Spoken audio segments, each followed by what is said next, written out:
अस्सलाम वालेकुम students.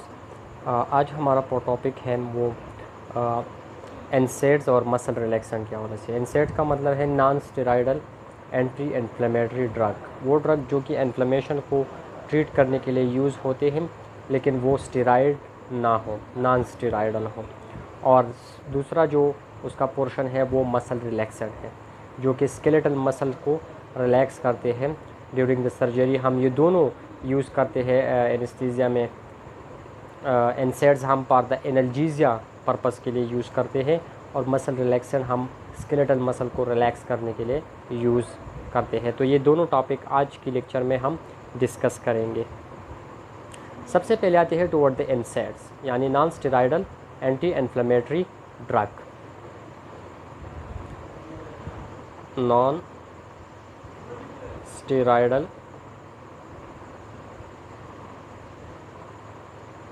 Anti inflammatory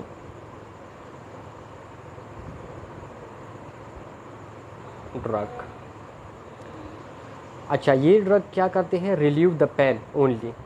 अब इससे पहले लेक्चर में हमने ओपियाइड्स डिस्कस की थी, वो भी एनाल्जेसिया प्रोड्यूस करते थे, पेन को रिलीव करते थे, लेकिन वो पेन के साथ साथ स्लीप को भी इंड्यूस करते थे, स्लीप भी काज करते थे।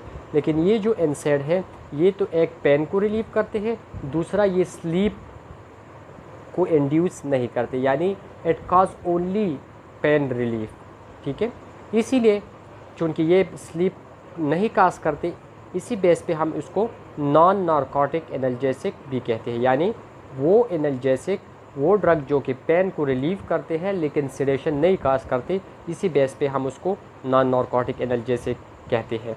मोस्ट कॉमनली हम इसको वार्ड में यूज़ करते हैं आफ्टर द सर्जरी। अगर किसी को पेन होते हैं आफ्टर द सर्जरी तो हम यूज़ करते हैं एनसेड को, ताकि पोस्ट ऑपरेटिव जो पेन है उसको कम किया जाए।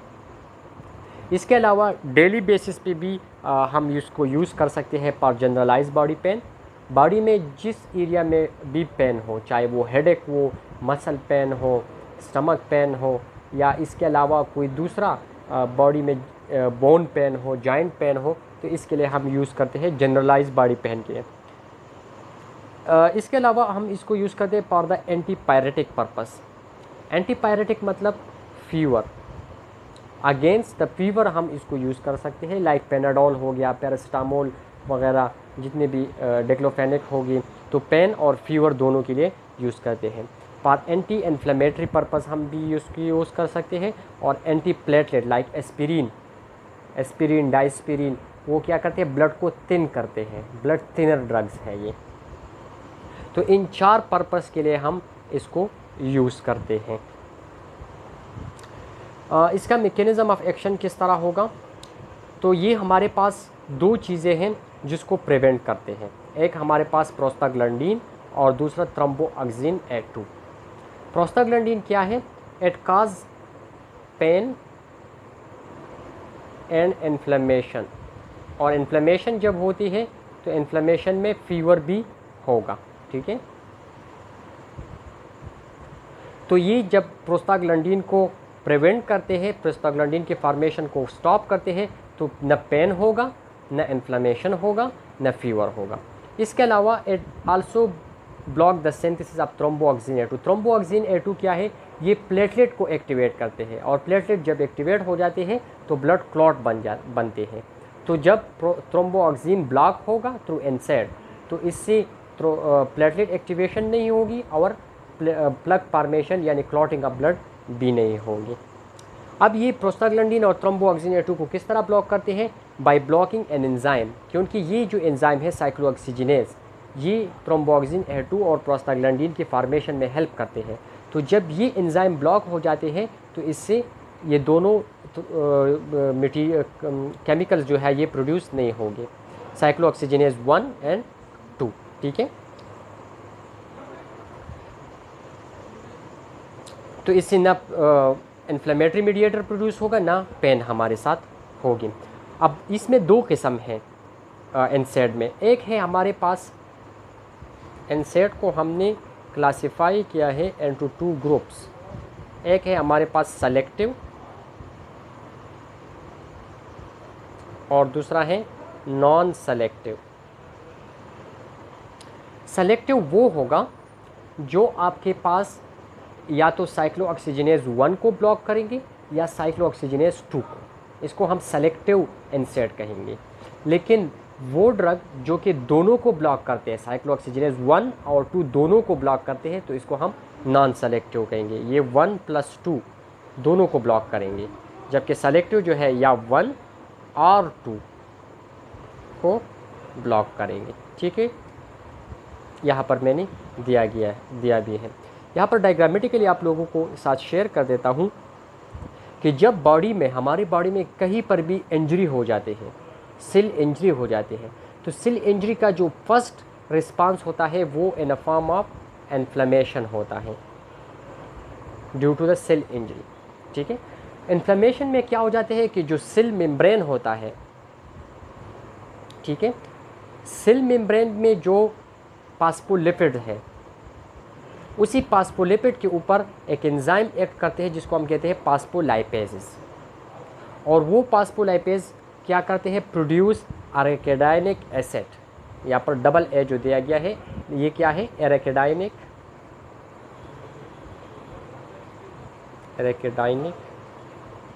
एसिड। इस एराकिडोनिक एसिड को प्रोड्यूस करते हैं।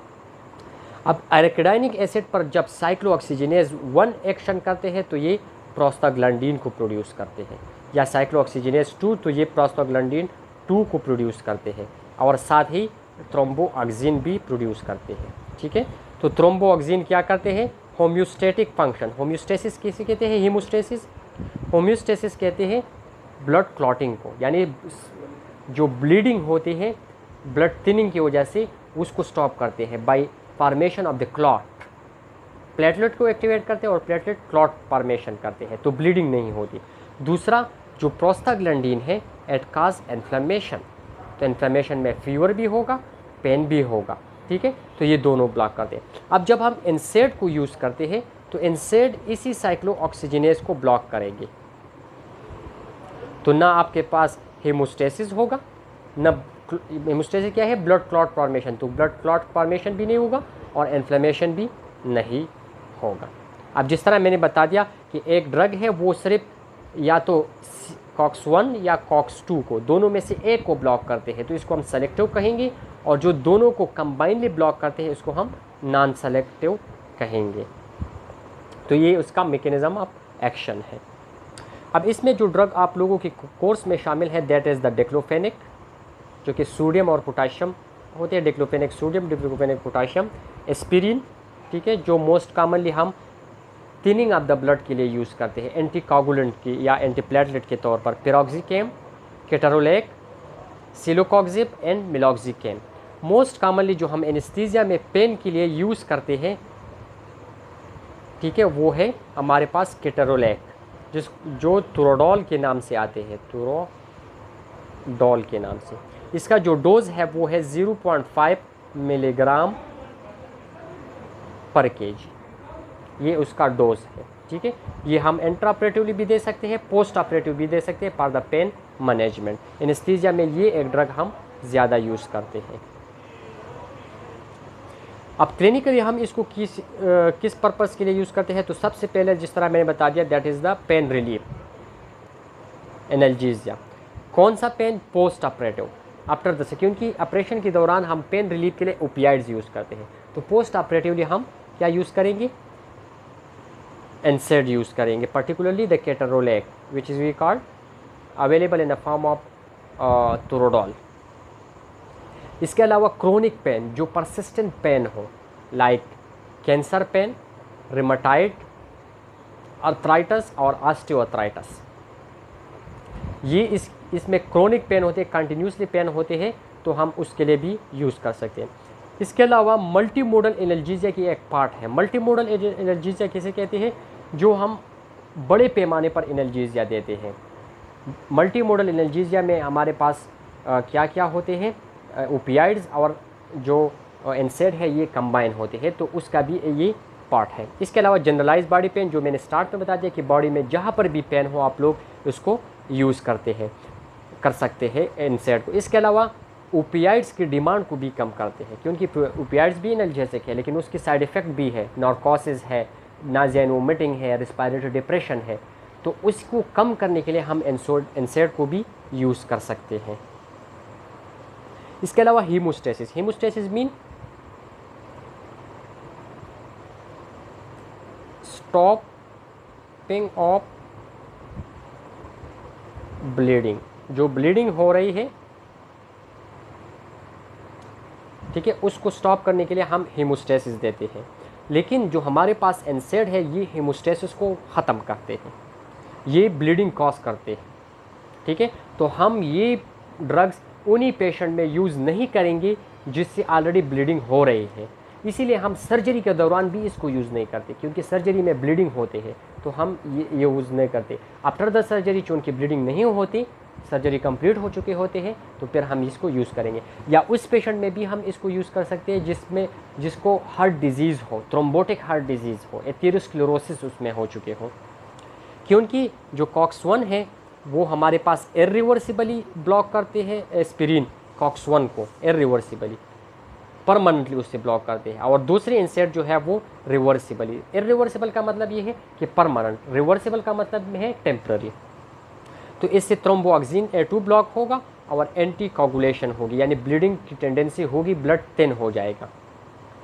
तो इसी बेस पे हम ये कोरोनरी आर्टरी डिजीज़ और थ्रोम्बोटिक डिजीज़, वो डिजीज़ जिसमें थ्रोम्बस बनते हैं या वो डिजीज़ जिसमें कोरोनरी आर्टरी के ब्लॉकेज होते हैं। इसके अलावा जो एनसेड है वो मैंने बता भी दिया कि फीवर और इन्फ्लेमेशन में भी यूज़ होते हैं। साइड इफ़ेक्ट और कॉन्ट्राइंडिकेशन क्या है? तो साइड इफ़ेक्ट इसमें शामिल है ब्लीडिंग फ्रॉम वोन्स, क्योंकि मैंने बता दिया कि ये ब्लीडिंग काज करते हैं। तो वोन जो अभी ताज़ा वोन होता है, फ्रेश वोन होता है, तो उससे ब्लीडिंग ये काज करते हैं, क्योंकि वहाँ पर कोगुलेशन नहीं होती। गैस्ट्रिक एसिडिटी, स्टमक में ये गैस्ट्रिक एसिडिटी काज करते हैं। गैस्ट्रिक अल्सरेशन, अगर किसी को ऑलरेडी गैस्ट्राइटिस है तो इसमें ये अल्सर काज करेंगे। रीनल एम्पेयरमेंट, किडनी फेलियर भी काज कर सकते हैं, और इसके अलावा आस्थमा भी काज कर सकते हैं। ये इसकी है साइड इफ़ेक्ट, ठीक हो गया। कॉन्ट्रा इंडिकेशन इसकी क्या है? ब्लीडिंग डायथेसिस, जिसमें कोगुलोपैथी हो, जिसमें ऑलरेडी ब्लीडिंग प्रॉब्लम हो, उसका पीटी, एपीटीटी और आईएनआर, ये 3 पैरामीटर आप लोग देखेंगे, जिसमें ये तीनों डिरेंज हो, एबनॉर्मल हो, तो इसमें आप फिर एनसेड को यूज़ नहीं करेंगे। पेप्टिक अल्सर की पेशेंट में भी यूज़ नहीं करेंगे, क्योंकि उसमें फिर ब्लीडिंग होगी स्टमक में। रीनल एम्पेयरमेंट, जिसका किडनी फेलियर हो, जिसका जो यूरिया, GFR और क्रिएटिनिन यानी रीनल फंक्शन टेस्ट के जो पैरामीटर है वो एबनॉर्मल है, तो उसमें भी आप इसको यूज़ नहीं करेंगे। जिसमें एस्थमा हो उसमें भी यूज़ नहीं करेंगे। प्रेग्नेंट वोमेन में भी यूज़ नहीं करेंगे। और हेमरेज, क्योंकि उसमें ऑलरेडी ब्लीडिंग हो रही है, तो इसको में भी आप यूज़ नहीं करें। तो ये उसके कॉन्ट्रा इंडिकेशन है, इसी कंडीशन में आप एनसेड यूज़ नहीं करेंगे। अब दूसरे टॉपिक की तरफ आते हैं, द मसल रिलैक्सेंट। तो मसल रिलैक्सेंट वो ड्रग्स है जो कि हमारे स्केलेटल मसल को रिलैक्स करते हैं। रिलैक्स का मतलब ये है कि वो फिर कॉन्ट्रैक्ट नहीं होगा, ठीक है। किस तरह ये करते हैं? जो न्यूरोमस्कुलर जंक्शन हमने पढ़ा था, जो न्यूरॉन से इम्पल्स पास आउट होते हैं into the muscle through acetylcholine, तो ये इस ट्रांसमिशन ऑफ एसिटाइलकोलिन को ब्लॉक करते हैं, ठीक है। तो मसल में इम्पल्स नहीं पहुंचेगा और वहाँ पर कंट्रैक्शन नहीं होगी, ठीक है। अब ये हम क्यों यूज़ करते हैं मसल रिलैक्सेंट? हम इसलिए यूज़ करते हैं कि उनकी सर्जरी के दौरान पेशेंट फिर कंट्रैक्शन ऑफ द मसल की वजह से पेशेंट मूवमेंट कर सकते हैं, तो उसी जिसकी वजह से सर्जरी में खलल पड़ता है, तो उसी मोमेंट से बचने के लिए हम मसल रिलैक्सेंट देते हैं। अच्छा, हमने इसी जो स्केलेटल मसल है, ये हम हमारे पास तमाम स्केलेटल मसल की पैरालिसिस करते हैं। डिफरेंट रिलैक्सेंट है जो कि डिफरेंट टाइम के लिए उसका ड्यूरेशन ऑफ एक्शन होता है, तो इसी एक्शन की बेस पे हमने इनको डिवाइड किया है इनटू डिफरेंट क्लासेस। इसमें एक है शॉर्ट एक्टिंग, जिसका टाइम 20 मिनट से कम होगा, उसमें है मेवाक्यूरियम और सक्सामिथोनियम। फिर इसमें इंटरमीडिएट एक्टिंग आती है, जिसका टाइम 20 to 30 मिनट्स के दरमियान होता है। इसमें है हमारे पास एट्राक्यूरियम, सिस-एट्राक्यूरियम, रोकुरोनियम एंड वेक्रोनियम। और एक है लॉन्ग एक्टिंग जिसका इफेक्ट 35 मिनट से ज़्यादा होगा, 40 मिनट, 50 मिनट, 1 आवर, ठीक है। तो इसमें है डोक्साक्यूरिन, पेनक्रूनियम, पाइपक्यूरोनियम और गेलेमीन, ठीक है। अब इसके अलावा इसको हमने इसकी एक्शन, साइट ऑफ एक्शन की बेस पे भी दो हिस्सों में डिवाइड किया है। एक को हम कहते हैं नॉन डिपोलराइजिंग मसल रिलैक्सेंट और दूसरा है डिपोलराइजिंग। जो हमने ड्रग्स पहले क्लासिफाई की ये तमाम नॉन डिपोलराइजिंग मसल रिलैक्सेंट है एक्सेप्ट सक्सामेथोनियम। सक्सामेथोनियम जो है वो डिपोलराइजिंग मसल रिलैक्सेंट है। अब नॉन डिपोलराइजिंग मसल रिलैक्सेंट किस तरह एक्शन करेंगे, ठीक है। तो ये जो न्यूरोट्रांसमिशन है जो एसिटाइलकोलिन की पास आउट है from the neuron to the muscle, उसको ब्लॉक करते हैं। और इसकी रिवर्सल के लिए, रिकवरी के लिए हमें रिवर्सल ड्रग्स की ज़रूरत होती है। उस रिवर्सल ड्रग को हम कहते हैं न्यूस्टिग्मीन या पायरोस्टिग्मीन, ठीक है, जो कि एंड ऑफ द सर्जरी के दौरान हम देते हैं ताकि मसल रिलैक्सेंट का जो एक्शन है वो ख़त्म हो जाए और फिर normal function of the muscle जो है वो रिस्टोर हो जाए। जबकि डिपोलराइजिंग मसल रिलैक्सेंट जो है उसके लिए कोई भी रिवर्सल ड्रग की ज़रूरत नहीं, क्योंकि वो शॉर्ट एक्टिंग होती है। वो अपना एक्शन ख़त्म करने के बाद खुद ब खुद जो एंडोजीनियस एंजाइम होते हैं ऑलरेडी हमारे बॉडी में मौजूद होते हैं, कोलिनेस्टेरेज, उसके थ्रू वो डिग्रेड होकर हो जाते हैं और मसल की एक्टिविटी नॉर्मल पे आ जाते हैं। नॉन डिपोलराइजिंग मसल रिलैक्सेंट क्या करते हैं, जिस तरह मैंने बता दिया कि एसिटाइलकोलिन को ब्लॉक करते हैं जो कि न्यूरोट्रांसमीटर है, न्यूरॉन से इंफॉर्मेशन लेके जाते हैं टुवर्ड दी मसल, तो वो ट्रांसमिशन नहीं होगी। लेकिन अगर हम लार्ज डोज में देंगे तो ये सोडियम चैनल को ब्लॉक करेंगे। सोडियम चैनल कहाँ पर होगा, मसल्स के ऊपर,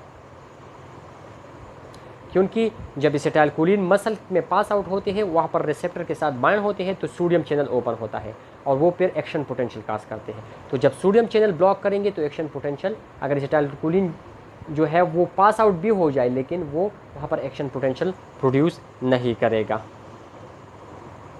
ठीक हो गया। तो इससे आपके साथ जो इम्पल्स है वो मसल में नहीं होंगे और वो कॉन्ट्रैक्ट नहीं होंगे।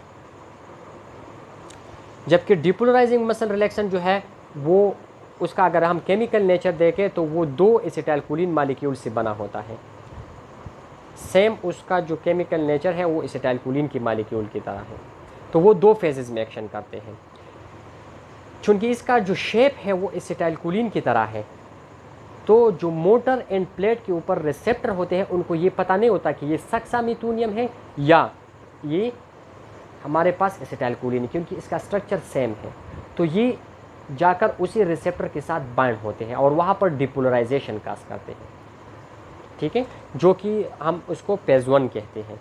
डिपोलराइजेशन की वजह से मसल कंट्रैक्ट होगा यानी फ्लैसेड होगा, थोड़ा सा कंट्रैक्शन उसमें होगी, लेकिन जो उनकी नॉर्मली हमारे पास जब एसिटाइलकोलिन अटैच हो जाते हैं तो वो एक कंट्रैक्शन करते हैं और फिर डिटैच हो जाते हैं, फिर दूसरी कंट्रैक्शन के लिए नेक्स्ट एसिटाइलकोलिन आएगा। लेकिन ये जो सक्सामेथोनियम की मॉलिक्यूल है जब ये रिसेप्टर के साथ बाइंड होता है तो ये रिलैक्स कंट्रैक्शन तो काज करते हैं लेकिन फिर उसी रिसेप्टर से नहीं हिलते, उसके साथ अटैच होते हैं, जिसकी वजह से दूसरा एसिटाइलकोलिन मॉलिक्यूल के लिए जगह नहीं होता, तो दोबारा कंट्रैक्शन नहीं होगी, जिसकी वजह से मसल जो है वो रीपोलराइज स्टेट में होते हैं फॉर द सम टाइम।